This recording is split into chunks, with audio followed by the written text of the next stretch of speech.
લોકસભાની ચૂંટણીને લઈને બીજા તબક્કામાં 13 રાજ્યની 88 બેઠક પર સરેરાશ 61% મતદાન થયું, જે વર્ષ 2019ની તુલનામાં અંદાજે 9% ઓછું છે. ત્રિપુરામાં સૌથી વધુ 76%થી વધુ અને ઉત્તર પ્રદેશમાં સૌથી ઓછું 52.64% મતદાન નોંધાયું. જ્યારે રાજસ્થાનમાં 59, મહારાષ્ટ્રમાં 53 અને મધ્યપ્રદેશમાં 54% મતદાન થયું.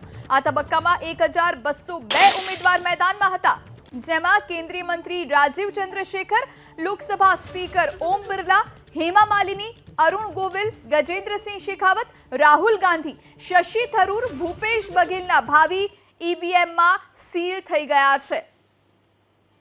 તો ગઈકાલે બીજા તબક્કાનું આ મતદાન હતું અને તેમાં 9% ગઈ ચૂંટણીની તુલનામાં 9% ઓછું મતદાન નોંધાયું છે. 88 બેઠક પર સરેરાશ 61% મતદાન થયું છે.